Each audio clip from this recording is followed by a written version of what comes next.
नमस्कार, बिहार का बादशाह में आपका स्वागत है। बिहार में जो पहले चरण का चुनाव होना है उससे पहले ही एक ऐसा ट्विस्ट आ रहा है जिसको समझने के बाद ऐसा लगेगा कि नीतीश कुमार फिर से भारतीय जनता पार्टी के सामने मात खा गए हैं, क्योंकि बिहार की राजनीति में एक नए तरह की जो संभावनाएं चल रही है उसमें नीतीश कुमार पूरी तरह से पिछड़ते जा रहे हैं। इस बीच जो चिराग पासवान राजनीति में नीतीश कुमार के विरोधी दिखाई पड़ रहे थे और भारतीय जनता पार्टी के साथ खड़े हुए दिखाई पड़ रहे थे, उन पर नीतीश कुमार ने भाजपा के ऊपर दबाव डालकर उसे भारतीय जनता पार्टी के खिलाफ करने की कोशिश तो की, लेकिन नीतीश कुमार उसमें भी फेल हो गए, क्योंकि अब चिराग पासवान को प्रशांत किशोर का भी साथ मिला हुआ है। प्रशांत किशोर चिराग पासवान के लिए पर्दे के पीछे से काम कर रहे हैं।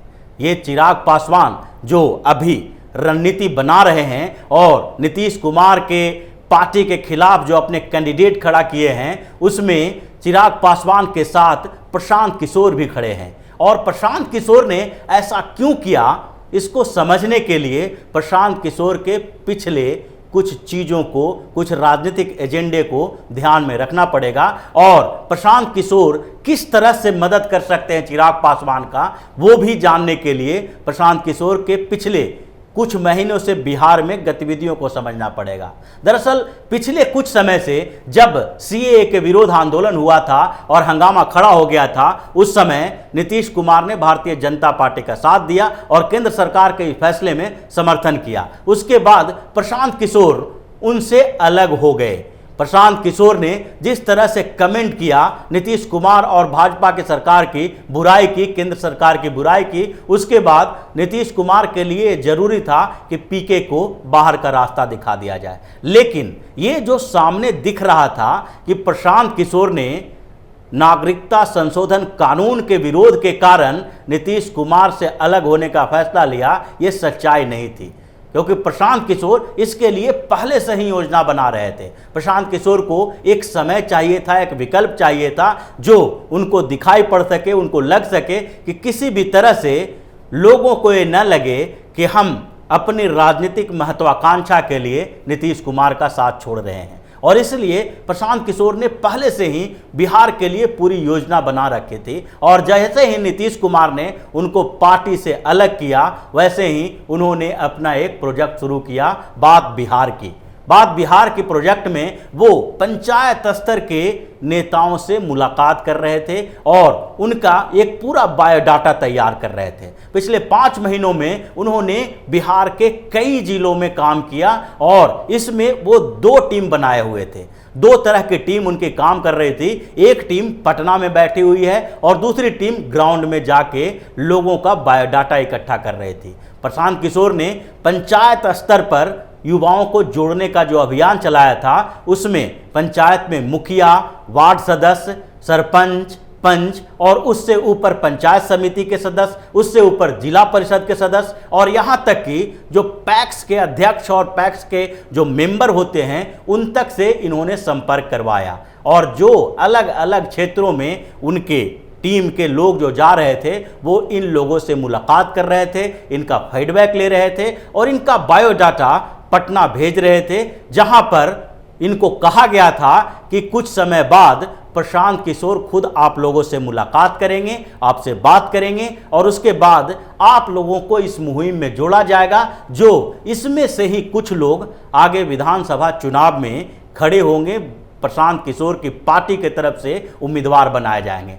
लेकिन प्रशांत किशोर को यह समझ में आ गया कि ऐसी स्थिति में जब भी बिहार विधानसभा चुनाव बहुत जल्दी होने वाला है और इस स्थिति में हम चुनाव की तैयारी नहीं कर सकते, तो उन्होंने अपनी पार्टी बनाने और बिहार विधानसभा चुनाव में जाने का फैसला अपना पोस्टपोन कर दिया और वो अगले साल होने वाले पंचायत चुनाव को टारगेट किए हुए हैं, जिसके बाद वो आगे की राजनीति करेंगे, यानी 5 साल बाद फुल फ्लेज राजनीतिक पार्टी के तौर पर वो सामने आएंगे। और इसलिए इस चुनाव में भी वो निष्क्रिय नहीं रहना चाहते हैं। वो चाहते हैं कि किसी न किसी तरह से इस चुनाव में भी वो सक्रिय रहें, और इसके लिए उन्होंने रणनीति बनाई और उस रणनीति पर काम करने के लिए पहले पप्पू यादव से मिले, उसके बाद ये चिराग पासवान से मुलाकात की और उपेंद्र कुशवाहा से मुलाकात की, जीतन राम मांझी से मुलाकात की। सब लोगों के साथ उन्होंने मुलाकात करके उनकी योजनाओं का लेखा जोखा लिया, इनकी जानकारी ली।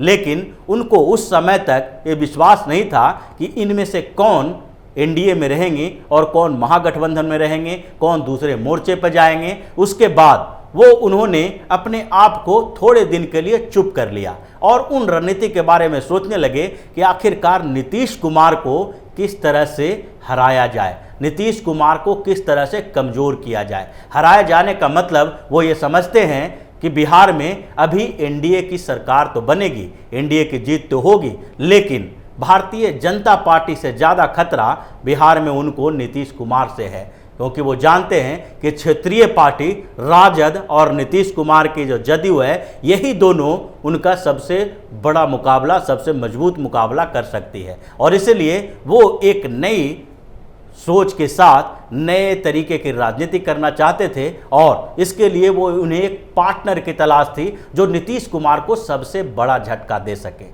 और बाद में जब चिराग पासवान ने नीतीश कुमार के खिलाफ बोलना शुरू कर दिया तो इनको उनमें उम्मीद की किरण नजर आई। और इसके बाद जब चिराग पासवान का संबंध एनडीए से खत्म हो गया, चिराग पासवान ने अलग चुनाव लड़ने की घोषणा कर दी और उन्होंने ये भी कह दिया कि वो भारतीय जनता पार्टी के कैंडिडेट के खिलाफ अपना कैंडिडेट नहीं उतारेंगे, बल्कि जदयू के खिलाफ ही उतारेंगे।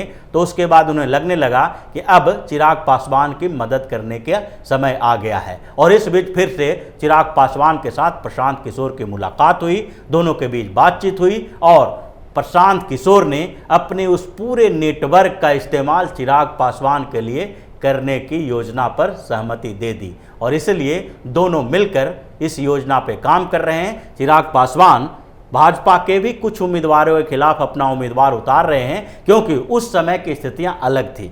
जब चिराग पासवान ने अपने उम्मीदवारों की घोषणा शुरू की थी तो उस समय भारतीय जनता पार्टी पूरी तरह से लोजपा के खिलाफ बोल नहीं रही थी और नीतीश कुमार ने भाजपा के ऊपर दबाव डालना शुरू कर दिया। तो भाजपा ने जो नीतीश कुमार के दबाव में आ गई थी, उसने चिराग पासवान को इस बात के लिए थोड़ी स्वीकृति दी। और चिराग पासवान को जब भाजपा के नेताओं की तरफ से इशारा मिला तो उन्होंने 5-6 सीटों पर भाजपा के खिलाफ भी अपने उम्मीदवार खड़ा किए। लेकिन उसके बाद भी नीतीश कुमार को समझ में नहीं आया कि भाजपा और चिराग पासवान के बीच जो अंदर खाने से खिचड़ी पक रही है, उस संबंध को तोड़ने के लिए क्या किया जाए। इसलिए उन्होंने बाद में ज़्यादा दबाव डालना शुरू किया और अंत में भाजपा को ये कहना पड़ा कि चिराग पासवान एनडीए का हिस्सा नहीं है, वो वोट काट रहे हैं, उनका एनडीए से कोई नाता नहीं है, क्योंकि अब केंद्र में भी भाजपा के साथ लोजपा नहीं है, एनडीए में शामिल नहीं है। लेकिन फिर भी चिराग पासवान और भारतीय जनता पार्टी के शीर्ष नेतृत्व के बीच का संबंध खत्म नहीं हुआ है। और इस बीच प्रशांत किशोर चिराग पासवान के साथ खड़े हो गए और उन्होंने इस पूरे पंचायत स्तर से ऊपर का जो नेटवर्क जहां जहां उन्होंने बनाया था, उसका इस्तेमाल चिराग पासवान के लिए करने की सोची। दोनों में इस बात की सहमति बनी और चिराग पासवान के सामने वो साथ में फ्रंट पे नहीं आना चाहते हैं। प्रशांत किशोर इस चुनाव में कभी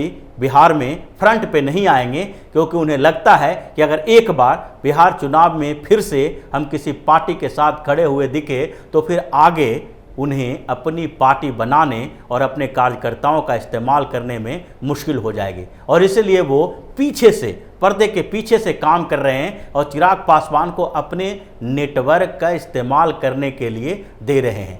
और उनके नेटवर्क जो मुखिया, सरपंच, पंचायत समिति, जिला परिषद, ये सारे लोग जो उनके पास हैं, जिन लोगों के साथ प्रशांत किशोर ने पिछले 5 महीनों में बातचीत की है, जिन लोगों का बायोडाटा उनके पास है, जिनका रिकॉर्ड है उनके पास, उस फोन कॉल से लेके सारे संसाधनों का इस्तेमाल करने की अनुमति उन्होंने चिराग पासवान को दी है। और दोनों के बीच इस बात के लिए गुपचुप समझौता भी हुआ है, क्योंकि दोनों को लगता है कि आगे अगर बढ़ना है, आगे की राजनीति करनी है, तो सबसे पहले नीतीश कुमार को आउट करना पड़ेगा। उन्हें प्रतिस्पर्धा आरजेडी से नहीं है, क्योंकि आरजेडी के बारे में वो सोच चुके हैं कि अब लालू यादव पटल से गायब हो चुके हैं। उनको इतनी सज़ा मिली है कि अब वो वापस भी आएंगे तो राजनीति में उस तरह से सक्रिय नहीं हो पाएंगे जिस तरह से वो पहले थे।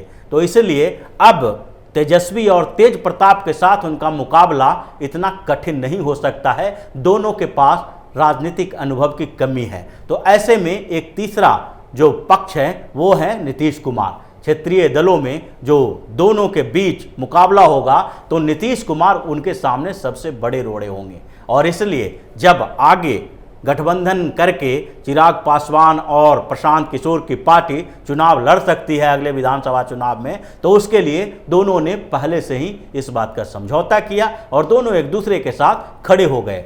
अब चिराग पासवान को प्रशांत किशोर की रणनीति का फायदा मिल रहा है और इसलिए नीतीश कुमार बार बार चिराग पासवान के ऊपर टारगेट कर रहे हैं, लोजपा के ऊपर टारगेट कर रहे हैं, क्योंकि उन्हें लग रहा है कि पहले चरण से ही उनका जो गणित है वो बिगड़ने वाला है, समीकरण बिखरने वाला है। क्योंकि पहले चरण में भी कई उम्मीदवार ऐसे हैं जो भारतीय जनता पार्टी और लोजपा के साथ खड़े नजर आ रहे हैं।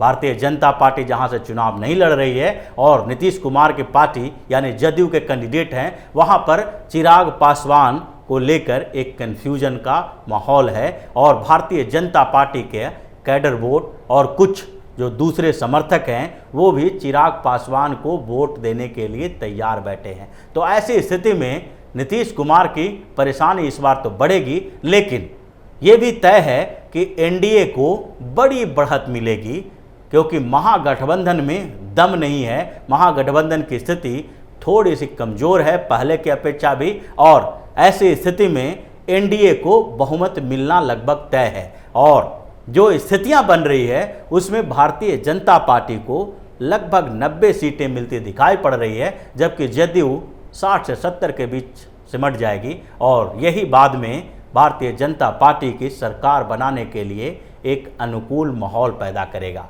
और इसलिए चिराग पासवान जोर शोर से इस चुनाव में लगे हैं और उनको लग रहा है कि इस चुनाव में उनकी स्थिति जो भी हो, लेकिन इस चुनाव के बाद उनका भविष्य दूसरी दिशा में जाएगा। वो केंद्र में भी जा सकते हैं और राज्य की सियासत में भी बड़ी भूमिका निभा सकते हैं। तो इसी तरह की खबरों के साथ फिर से हाजिर होंगे। तब तक के लिए बने रहिए हमारे साथ और देते रहिए हमें सहयोग, ताकि इसी तरह की खबर हम आपके लिए लाते रहें। धन्यवाद।